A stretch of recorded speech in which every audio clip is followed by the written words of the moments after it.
کہ آپ کا کوئی دوست ہوگا تو اس کو آپ کہیں گے او ذرا دوڑ تو لگائیں آج دیکھتے ہیں. کسی بزرگ کو تو نہیں یہ کہہ سکتے کہ او میرے ساتھ ذرا دوڑ تو لگاؤ. تو یہ ہر ایک کے ساتھ آپ کا انداز مختلف ہے. نبی کریم صلی اللہ علیہ وسلم کی سیرت میں بھی یہ چیز ہمیں نمایاں نظر آتی ہے. صحیح بخاری میں ہے، حضرت انس بن مالک رضی اللہ تعالیٰ عنہ کہتے ہیں کہ ہم مسجد نبوی میں موجود تھے، نبی کریم صلی اللہ علیہ وسلم بھی تشریف فرما تھے. باہر سے ایک دیہاتی آیا، عربی آیا، غیر مسلم تھا. اس نے ادھر ادھر دیکھا مسجد میں اور پھر ایک کونے میں چلا گیا، اس نے پیشاب کرنا شروع کر دیا. صحابہ اکرام نے کہا ماہ اوے رک جا، تمہیں پتا نہیں ہے کہ اللہ کا گھر ہے، مسجد ہے؟ نبی کریم صلی اللہ علیہ وسلم نے اپنے صحابہ کو فرمایا داؤ ہو لا تدرمو ہو، چھوڑ دو اس کو، اسے ڈانٹنا نہیں تم نے، بس چھوڑ دو اس کو. وہ قضائے حاجت سے فارغ ہوا. نبی کریم صلی اللہ علیہ وسلم نے بڑی نرمی اور شفقت کے ساتھ اس کو اپنے پاس بلایا اور آپ نے اپنے پاس اس کو بلا کر یہ کہا ان ھذا المساجد لا تصلح لشیء من البول والقذر. اللہ کے بندے، یہ اللہ کی مسجدیں ہیں، یہ اللہ کے گھر ہیں، اس میں کسی طرح کا پیشاب اور گندگی پھیلانا یہ درست نہیں ہے. انما ہی لذکر اللہ عز وجل والصلاۃ وقراءۃ القرآن. یہ مسجدیں تو اللہ کے ذکر کے لیے بنائی گئیں، یہ مسجدیں تو قرآن کی تلاوت کے لیے، یہ مسجدیں تو نماز قائم کرنے کے لیے. آپ نے اس کو یہ بات کس انداز میں سمجھائی، اب اس کا جرم کتنا بڑا ہے آپ اندازہ کریں. لیکن چونکہ پتا تھا کہ یہ نیا آدمی ہے، یہ دیہاتی ہے، اس کو پتا ہی نہیں ہے کہ مسجد کیا ہوتی ہے، اس نے آ کر گندگی پھیلا دی ہے. اور اللہ کے رسول صلی اللہ علیہ وسلم کا رویہ، آپ کس قدر نرمی کے ساتھ اس کے ساتھ گفتگو کر رہے ہیں، اور آپ نے اس کو ڈانٹنے سے بھی روک دیا اور بعد میں پانی منگوا کر ڈول اس پیشاب کی جگہ پر بہا دیا گیا، وہ صاف ہو گئی. لیکن آپ کی سیرت کا یہ پہلو دیکھیں کہ آپ نے کس قدر یہاں نرمی سے کام دیا ہے کہ آپ نے غصہ نہیں کیا بلکہ غصہ کرنے والوں کو آپ نے روک دیا. اسی طرح کا ایک اور واقعہ ہے، حضرت معاویہ بن حاکم سلمی رضی اللہ تعالیٰ عنہ بیان کرتے ہیں. یہ دیہات کے رہنے والے عربی تھے. کہتے ہیں میں مسلمان ہوا تو میں کبھی کبھی اللہ کے رسول کے پاس آیا کرتا تھا. ایک دن آپ کے پاس آیا تو آپ یہ مسئلہ بیان کر رہے تھے کہ جب کسی کو چھینک آئے نا تو وہ الحمدللہ کہے اور دوسرا پاس بیٹھا ہوا یرحمک اللہ کہے. آپ نے یہ مسئلہ بیان کیا. کہتے ہیں میں چلا گیا. ایک دن پھر کبھی میرا چکر لگا مدینہ میں، مسجد نبوی میں آیا، جماعت کھڑی تھی، میں بھی نماز میں شامل ہو گیا. ایک بندے کو نماز میں چھینک آ گئی.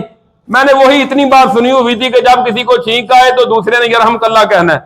کہتے ہیں میں نے نماز میں اونچی کہہ دیا یرحمک اللہ، میں نے یہ کہہ دیا. اب صحابہ کرام کی نماز میں کیفیت کہ انہوں نے اس انداز میں، کہتے ہیں مجھے گورنا شروع کر دیا، یعنی محسوس ہوا مجھے کسی نے کو کھانسی کے ساتھ یا اس انداز میں کو غصے کا اظہار کیا بولے بغیر، کہ مجھے یہ محسوس ہوا کہ یہ تو مجھے ڈانٹنے کی طرف چلے گئے کہ میں نے کیا کر دیا، میں نے تو اللہ کے رسول کی بات پر عمل کیا. کہتے ہیں کہ میں نے کہا تمہیں کیا ہو گیا، مجھے ڈانٹ کیوں رہے ہو؟ میں نے باتیں کرنی شروع کر دی.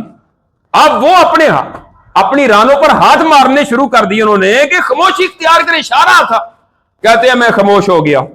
نماز کے بعد رسول اللہ علیہ وسلم نے سلام پھیرا تو آپ نے فرمایا وہ باتیں کس نے کی تھی اور دوسرے کیا کر رہے تھے نماز میں؟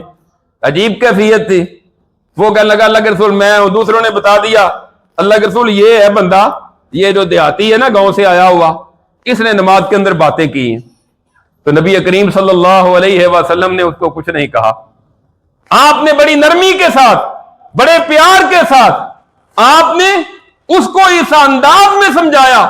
آپ نے فرمایا اللہ کے بندے انما هو التسبیح والتکبیر وقراءۃ القرآن ان هذه الصلاة لا يصلح فيها شيء من كلام الناس انما هو التسبیح والتکبیر وقراءۃ القرآن. تو یہ جو نماز ہے نا اس میں لوگوں سے کلام نہیں کیا جاتا، اس میں باتیں کرنا درست نہیں ہے. یہ تو تسبیح ہے، تکبیر ہے اور قرآن کی تلاوت ہے نماز میں. تو تم نے یہ جو کیا ہے نا یہ درست نہیں کیا. اب اس دیہاتی کا انداز دیکھیں یہ قسم کھا کر کہتے ہیں فَبِأَبِي هُوَ وَأُمِّي مَا رَأَيْتُ مُعَلِّمًا قَبْلَهُ وَلَا بَعْدَهُ أَحْسَنَ تَعْلِيمًا مِّنْهُ فَوَاللَّهِ مَا قَهَرَنِي وَلَا ضَرَبَنِي وَلَا شَتَمَنِي۔ کہتے ہیں میرے ماں باپ قربان ہوں اللہ کے رسول پر، میں نے آپ سے بڑھ کر کوئی ایسا معلم نہیں دیکھا جو تعلیم دینے میں آپ سے بڑھ کر خوبصورت تعلیم دینے والا، کہ آپ کا اتنا اچھا اور خوبصورت انداز نہ میں نے اس سے پہلے کبھی کوئی ایسا دیکھا ہے نہ اس کے بعد دیکھا ہے۔ اور پھر کہتے ہیں فواللہ ما قہرنی ولا ضربنی ولا شتمنی، اللہ کی قسم آپ نے نہ مجھے ڈانٹا، نہ آپ نے مجھے مارا، اور نہ آپ نے مجھے برا بھلا کہا، بلکہ آپ نے بڑے پیار کے ساتھ، بڑی محبت کے ساتھ آپ نے مجھے یہ کہا اور یہ نماز میں اللہ کے بندے آپس میں باتیں نہیں کرتے، نماز تسبیح تکبیر اور قرآن کی تلاوت کا نام ہے۔ اللہ کے رسول صلی اللہ علیہ وسلم کا انداز دیکھیں۔ اب یہ دو مثالیں دیکھیں کہ نبی کریم صلی اللہ علیہ وسلم کا ان صحابہ اکرام کے متعلق، یہ صحابی ہے، دوسرا بعد میں صحابی بن گیا، وہ غیر مسلم تھا جس نے پیشاب کیا تھا، لیکن وہ بھی آپ کے اخلاق سے متاثر ہو کر بعد میں مسلمان ہو گیا۔ اب اس کا انداز دیکھیں کہ آپ نے کس قدر سمجھایا، اور پھر اسی روایت میں ہے کہ اس صحابی نے اس کے بعد بھی آپ سے کچھ باتیں کی اور کچھ باتیں پوچھتے رہے کہ اللہ کے رسول یہ کیا ہے اور اس کے متعلق ہمارے علاقوں میں یہ پایا جاتا ہے۔ اور پھر ایک دن آگے اللہ کے رسول میری ایک لونڈی ہے وہ بکریاں چرا رہی تھی پہاڑوں میں، احد پہاڑ کے ایریے میں بکریاں چراتی تھی، میں گیا تو ایک بھیڑیا آیا اور اس سے بکری اٹھا کے لے گیا، ایک بکری کم ہو گئی۔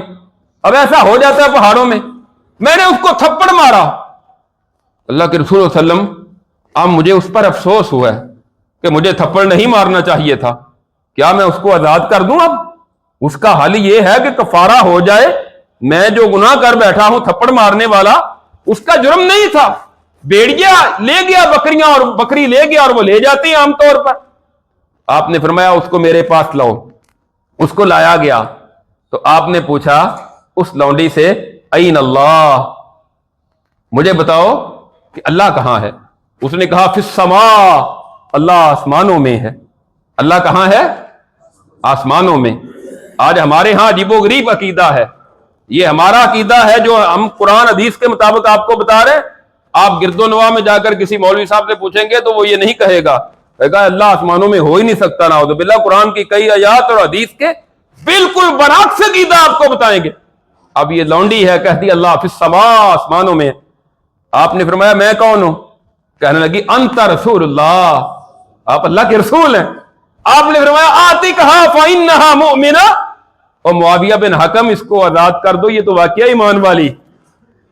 تو نبی کریم صلی اللہ علیہ وسلم کا ان دونوں حدیثوں میں آپ دیکھیں کہ کس قدر نرمی کے ساتھ، آپ کے کس قدر رویے، کہ کس قدر پیار اور حکمت کے ساتھ آپ اس کو سمجھا رہے ہیں۔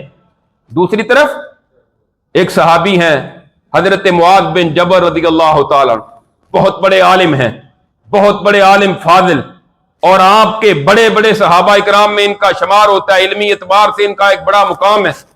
یہ صحیح بخاری میں ہے، عشاء کی نماز آپ کے پیچھے ادا کیا کرتے تھے، اور پھر وہاں سے جاتے اور اپنے محلے میں جا کر لوگوں کو عشاء کی نماز پڑھاتے۔ یہ ان کے فرض ہوتے تھے، وہاں ان کے نفل ہوتے تھے، اور پیچھے والے مقتدیوں کے فرض ہوتے تھے۔ اس لیے ہم کہتے ہیں ہمارا یہ موقف ہے کہ نماز تراویح میں اگر کسی کے عشاء کے فرض رہ جائیں، وہ تراویح میں شامل ہو جائے تو وہ پیچھے آ کر فرض جماعت کے ساتھ ادا کر سکتا ہے۔ یہ صحیح بخاری کی حدیث ہے۔ بہرحال یہ نماز پڑھاتے تھے جا کر، ایک دن گئے نماز پڑھانی شروع کی، ابھی نماز کا آغاز نہیں کیا، مختلف لوگ آتے تھے پیچھے محلے کے رہنے والے، اور اکثر کا کام کاج کوئی کاشتکاری ہوتا یا بکریاں چرانا ہوتا، تو اسی طرح تھکے ہارے لوگ آتے اور ان کے پیچھے نماز ادا کرتے، نماز پڑھ کر سو جایا کرتے تھے۔ جس طرح آج کل بھی ہمارے دیہاتوں میں لوگ بڑی جلدی سو جاتے ہیں، آپ عشاء کے بعد دیہاتوں میں جا کر دیکھیں تو بالکل خاموشی چھائی ہوتی ہے۔ ہمارے شہروں میں تو دن چڑھتا ہے نا رات کو، لوگ اس طرح ہوتے ہیں جس طرح ان کا ابھی دن کا آغاز ہو رہا ہے، تو دیہاتوں میں لوگ سو جاتے ہیں۔ یہ بھی دیہاتی لوگ تھے، تو ایک بندہ آیا پیچھے کھڑا ہوا، سورہ فاتحہ پڑھی امام صاحب نے، انہوں نے پڑھی فاتحہ، اور اس کے بعد